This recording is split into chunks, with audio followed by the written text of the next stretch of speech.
નમસ્કાર મિત્રો, સ્વાગત છે તમારું અમારી ચેનલ પર. શું તમને પણ અંગ્રેજી વ્યાકરણના નિયમો આવડે છે, પણ જ્યારે પરીક્ષામાં પ્રશ્ન આવડે છે ત્યારે કન્ફ્યુઝ થઈ જવાય છે? ચલો આજે આપણે સોલ્વ કરવા જઈ રહ્યા છીએ ઇંગ્લિશ ગ્રામરના એવા 25 હાઈ લેવલ પ્રશ્નો જે વારંવાર જીપીએસસી, સીસી અને બધી જ સ્પર્ધાત્મક એક્ઝામમાં પૂછાય છે. આ માત્ર ટેસ્ટ નથી, પરંતુ દરેક પ્રશ્નની પાછળ છુપાયેલા લોજિક અને રૂલ્સને પણ આપણે ડિટેલમાં સમજીશું. ચલો શરૂ કરીએ અને અંતમાં મને જણાવજો કે તમારા 25માંથી કેટલા પ્રશ્નો સાચા પડીએ. ચાલો શરૂ કરીએ. ફર્સ્ટ ક્વેશ્ચન છે એરર સ્પોટિંગનું, જે ખાસ કરીને બેન્કિંગ અને સેન્ટ્રલ લેવલની એક્ઝામમાં પૂછાતું હોય છે. બરાબર. Neither the principal A not the teachers B was aware of the C challenges in the schedule. D શું આવશે જવાબ આનો સાચો? બીજે ગેસ કરવાનું ચાલુ કર્યો તો કે સી.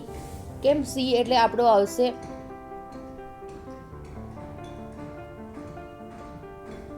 આ વાળું. બરાબર. Was aware of the. બરાબર. કેમ તો કે વોઝની જગ્યાએ શું આવશે તો કે વેર આવશે. WERE વેર. બરાબર.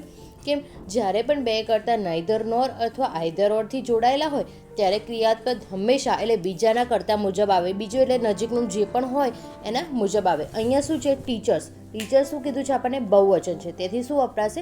વેર વપરાશે. ચલો next question. If I was you I would not accept this weak proposal. શું આવશે આમાં તો કે એની જગ્યાએ પણ શું આવશે અહીંયા? સોરી, વોઝની જગ્યાએ અહીંયા પણ શું સેમ વેર આવશે. તમારા માટે હું સેમ લઈને જ આવી છું કે તમને એકને એક વસ્તુ રિપીટ થાય તમને સમજ પડે. વોઝની જગ્યાએ વેર કેમ આવશે? જ્યારે પણ કોઈ શું કહેવાય ને, અશક્ય કલ્પના હોય, જેવી રીતે ઇમેજનરી કન્ડિશન કરવાની, જ્યારે તમે કરતા ગમે તે હોય, આઈ, હી, શી કે ઇટ, તેની સાથે હંમેશા શું આવશે? વેર આ જ વપરાય. બરાબર. Next question. Hardly had I enter the room then the light went off. તો શું આવશે એમાં? ધેનની જગ્યાએ આ જે છે એ ધેનની જગ્યાએ શું આવશે તો કે વેન આવશે. WHEN when. કેમ તો કે વેનમાં નિયમ આપણે અંગ્રેજી બુકમાં અમુક જોડીઓ નક્કી છે. બરાબર. હાર્ડલી સાથે શું આવે તો કે સ્કેરલી. સાથે હંમેશા શું વપરાય છે? વેન. નો સુનર સાથે શું વપરાય છે? હંમેશા ધેન વપરાય છે. આ તમને એવું લાગતું હોય કે હું બોલું છું, તમારે કોઈ નોટમાં લખવા જેવું હોય તો તમે લખી પણ શકો છો. આ બધા નિયમો જ છે ઇંગ્લિશના. ચલો નેક્સ્ટ જોઈએ. The furniture in this room are made of high quality teak wood. શું આવશે? સીમાં ભૂલ છે. સીમાં ચલો મેં તમને હાઇલાઇટ બી કરી કે સીમાં ભૂલ છે. શું ભૂલ આવશે તો કે આરની જગ્યાએ શું આવશે? અહીંયા જે આર છે એની જગ્યાએ શું આવશે તો કે ઇઝ આવશે. આપણે અહીંયા લખી દઈએ સાચું તો કે ઇઝ આવશે. બરાબર. ઇઝ કેમ આવશે તો કે ફર્નિચર છે, લગેજ છે, એડવાઇસ, ઇન્ફોર્મેશન જેવા શબ્દો છે ને અનકાઉન્ટેબલ છે. આપણે એને ગણી શકતા નથી, અગણિત એમાં વપરાય છે. તેથી જ તેમની સાથે હંમેશા એક વચન જ ક્રિયાપદ આવે છે. એટલે સિંગલ ફોર્મ જ એનું યુઝ થાય છે, પ્લુરલ ફોર્મ યુઝ થતું નથી. નેક્સ્ટ જોઈએ. He is one of the smartest boy who has ever study in this school. શું આવશે? બીમાં બોયની જગ્યાએ શું આવશે તો કે બોયઝ આવશે. BOYS. બરાબર. બોયઝ આવશે. કેમ તો કે વન ઓફ ધ પછી નામ આવતું હોય એટલે હંમેશા શું આવે? નામ આવે. હંમેશા તે નામ હોય એ બહુ વચનમાં જ હોય, કારણ કે તેમાં ઘણા પીપલ્સમાંથી તમે પર્ટિક્યુલર એક જ છોકરાની વાત કરી રહ્યા છો. બરાબર. હવે આ જે એરર સ્પોટિંગના છે 5 પ્રશ્નો આપણે સોલ્વ કરીએ. હવે નેક્સ્ટ જોઈશું આપણે ફિલિંગ ધ બ્લેન્ક્સ માટે. ચલો. Filling the blanks. The jury dash divide into their opinions. જ્યુરીએ એમના જે વોટ્સ છે એ શેમાં ડિવાઇડ કર્યા તો કે વેર. જવાબ કેમ આવશે? વેર. કેમ કે જ્યુરી એ છે ને કલેક્ટિવ નાઉન છે. જો જ્યુરી એકમત હોત તો વોઝ આવતું. બધા એક સિંગલ જ જવાબ આપતા તો વોઝ આવતું. પણ જો મંતવ્યો તેમને અલગ અલગ છે એટલે ડિવાઇડ થઈ ગયા છે તો સભ્યો જે છે વ્યક્તિગત એ શું થશે? બહુવચન તરીકે વપરાશે. એટલે જવાબ શું આવશે? વેર આવશે. She is dash university professor. શું આવશે? She is a. આપણે યુનિવર્સિટી વાંચીએ છીએ ને તો એવું શું લખાય છે? યુ લખાય છે ને આપણે સ્ટાર્ટિંગ પ્રોનાઉન. તો યુ કોઈ સ્વર છે નહીં તો એની આગળ શું આવશે? હંમેશા જ્યારે ઇંગ્લિશનો નિયમ એવું કહે છે કે તમારું સ્પેલિંગ નહીં જુઓ, તમે જે પ્રોનાઉન્સ કરો છો, જે ઉચ્ચાર બોલો છો એમાં સ્વર આવતું હોય તો એન લગાવો, અને સ્વર ના આવતું હોય તો એ લગાવો. બરાબર. ભલે યુનિવર્સિટીમાં પહેલો અક્ષર યુ છે, સ્વર છે, પણ તેનો ઉચ્ચાર આપણે કરીએ તો યુ વ્યંજનથી થાય છે, એટલે એની જગ્યાએ નહીં. પણ શું આવશે? આ તમારી ખાસ કરીને મોસ્ટ ઓફ કોમન મિસ્ટેક તમે બધા એક્ઝામમાં કરીને આવો છો. એમાંથી ઓલમોસ્ટ 10% લોકોનું સાચું પડતું હોય, બીજા બધાનું ખોટું પડતું હોય છે, કારણ કે કોન્સેપ્ટ જ ક્લિયર નથી. એટલા માટે હું તમારા માટે આ વિડીયો લઈને આવી છું. જે જોશે એને ફાયદો થશે. ચલો આગળ જોઈએ. I have been waiting for you dash 8 o'clock this morning. શું કહે છે? હું તારો વેઇટ કરી રહ્યો છું ડેશ 8 કલાકના સવારના મોર્નિંગ. ક્યારથી? આપણે ટાઈમ નથી કીધું. સિન્સ હું 8 વાગ્યાથી, આપણે ગુજરાતીમાં ટ્રાન્સલેટ કરીએ તો શું થશે? 8 વાગ્યાથી. તો તમને ના ફાવતું ઇંગ્લિશ તો એમને શું ગુજરાતી ટ્રાન્સલેટ કરીને એનો મતલબ શોધવાનો ટ્રાય કરો. તો જો આપશું આવશે સિન્સ, કારણ કે ચોક્કસ સમય નથી આપ્યો, એટલે સિન્સ કે 8 ગાળાથી વપરાય છે, અને સમયગાળા માટે શું વપરાશે? કોઈ પણ સમયગાળા માટે ફોર યુઝ થશે. બરાબર. No sooner did the thief see the police he dash run away. કોઈ પણ એ થીફ એટલે ચોરને જોયો નહીં, પોલીસવાળો ત્યાંથી જોઈને ભાગી ગયો. બરાબર.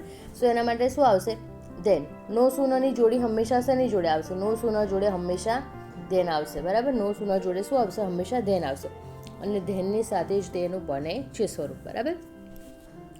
હું નિયમો બોલું છું, તમને જો લખવા હોય તો કશી બુકમાં લખી લેજો. બરાબર. કારણ કે દર વખતે નિયમો બધા અલગ અલગ આવશે, તો હું એ બધા પર્ટિક્યુલર તમને કહેતી જઈશ, પણ તમે બુકમાં લખ્યું છે તો તમારે રિવિઝન વખતે તમને ઇઝી પડશે. તો આ નિયમો જો તમે યાદ કરી લેશો તો કોઈ પણ જાતના ક્વેશ્ચન્સ આવશે તમે સોલ્વ કરી શકશો. The climate of Surat is better than dash of Ahmedabad. Climate છે સુરતનું ખાલી જગ્યા કરતાં બેટર છે. તો આપણે શું બોલીએ છીએ?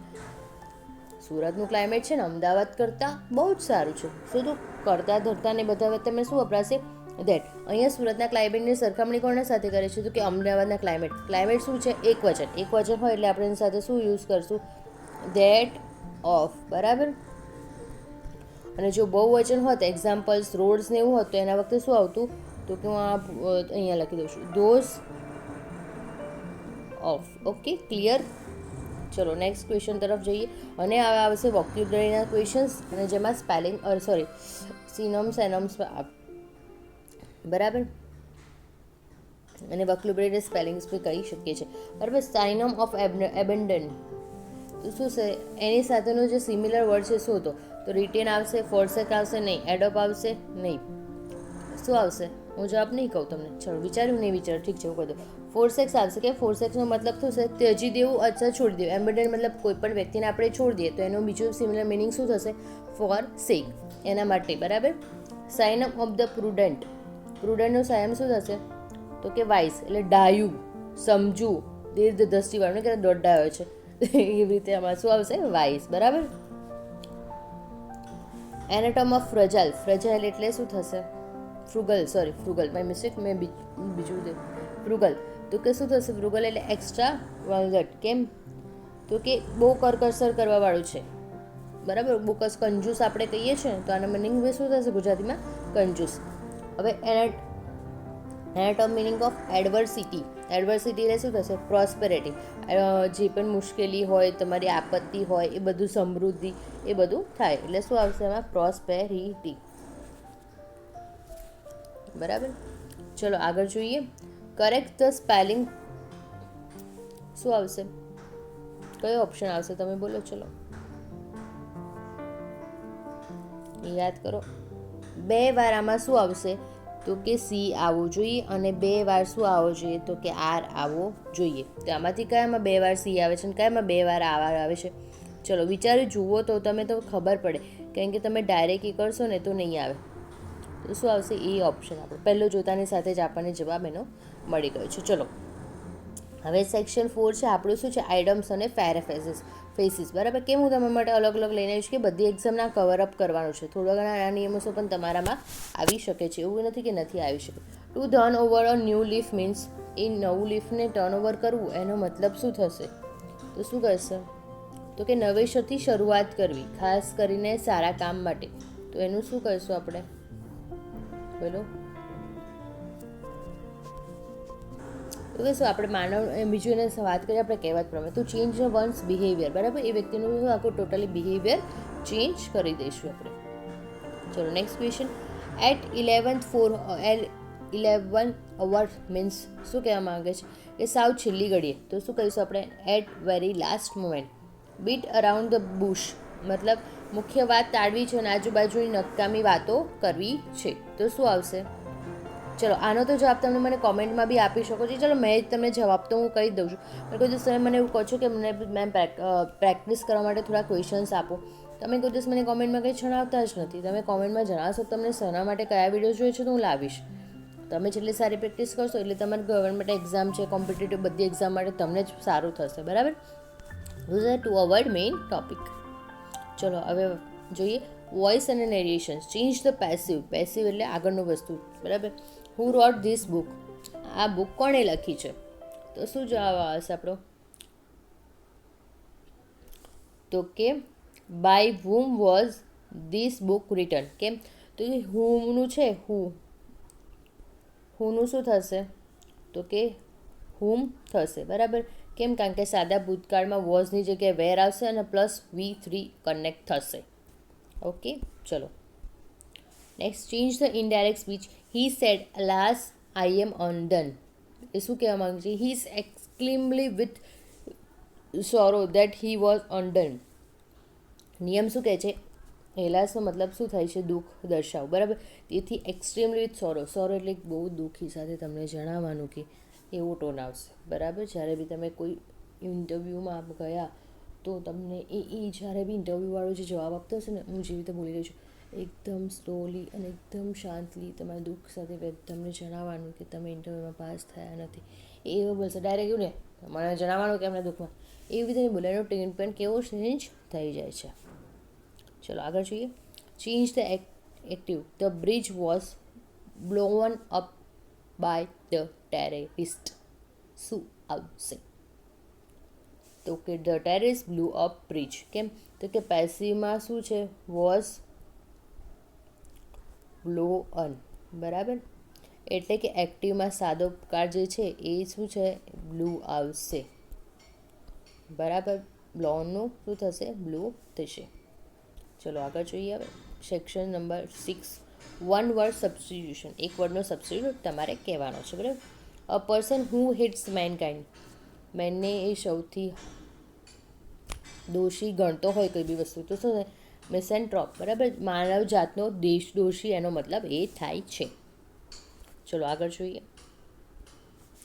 Something that can not be avoided. અમુક વસ્તુ છે જે આપણે અવોઇડ કરી શકતા નથી એટલે શું થશે? એ અનિવાર્ય જ આપણા માટે બનશે. એટલે અનિવાર્યનું ઇંગ્લિશ થાય છે ઇનવિટેબલ. મને જણાવજો તમને મારો વિડીયો ગમ્યો હોય તો પ્લીઝ લાઇક કરજો, શેર કરજો અને સબસ્ક્રાઈબ કરજો, જેથી મને પણ ખબર પડે કે મારો વિડીયો નેક્સ્ટ ટાઈમ આ વિડીયો લઈને આવું કે નહીં. જો તમારો આ વિડીયોમાં જો સારો રિસ્પોન્સ મળશે, એક્ઝામ્પલ તમે ગણી લો તો 5,500 વ્યૂઝથી મને વધારે વ્યૂઝ મળશે આ વિડીયો પર, તો હું તમારા માટે એક સ્પેશિયલ એવું લઈને આવીશ જે વિડીયોમાં બધા નિયમો તમને એક સાથે શીખવાડીશ. કાં તો નિયમોને અલગથી હું લેક્ચર્સ પણ લઈને આવીશ. પણ જો મારા 500 વ્યૂઝથી વધારે આવવા જોઈએ તો જ હું તમારા માટે લઈને આવીશ. ચલો. A place where birds are kept. A place ક્યાં છે જ્યાં બર્ડ્સ આપણે રાખતા હોઈએ? તેને શું કહેવામાં આવે છે? આઈવરી. એટલે પક્ષી ઘર કહીએ છીએ આપણે. અને બીજી વસ્તુ તમે નોંધ માટે બી યાદ રાખો, જે માખીઓ હોય છે ને એના માટે એપેરી હોય છે. ઇંગ્લિશમાં છે ને તમારું પેપર બહુ ડિસ્ક્રિપ્ટિવ નહીં હોય. એમાં તમારા કોન્સેપ્ટ ક્લિયર થશે ને તો તમને જવાબ આવડશે. જેવી રીતે ગણિતની વાત છે, એમાં ગણિતમાં તમારે જે ફોર્મ્યુલાઝ છે, સૂત્રો છે, તમારે યાદ હશે ને તો તમને બધું આવડશે. જેવી રીતે મેથ્સ અને રિઝનિંગમાં છે, વોક્યુબલરી છે, ઇંગ્લિશમાં વોક્યુબલરી. બરાબર? એની તમે પ્રેક્ટિસ કરશો ને એટલું તમારે કોન્સેપ્ટ બિલ્ડઅપ થશે. તમે પછી એક વિષય પર ફોકસ કરશો, બીજા વિષય પર ફોકસ કરશો તો તમારે સારા માર્ક્સ નહીં આવે. તમારે ઓવરઓલ બધી વસ્તુમાં કમ્પ્લીટ કરવું પડશે. એક સારો હશે તો બીજો ઓછો હશે તો બી તમારું સિલેક્શન નહીં થાય. So focus on each and every subject. Okay. Study of origin of words. શબ્દની જે શરૂઆત છે ક્યાંથી થાય તો એને શું કહીશું? એટમોલોજી. તમને મારો વિડીયો ગમ્યો હોય તો પ્લીઝ લાઈક શેર સબસ્ક્રાઈબ કરવાનું ભૂલતા નહીં. મારી ચેનલ પર આના કરતાં બહુ બધા વિડીયોઝ અલગ અલગ મૂક્યા છે. ગુજરાતી વ્યાકરણના છે, ટેટ માટે મોડલ પેપર છે, ગુજરાતના ઇતિહાસ છે, બધું બહુ અપલોડ કર્યું છે તો તમે એ પણ જોઈ શકો છો. Thank you so much.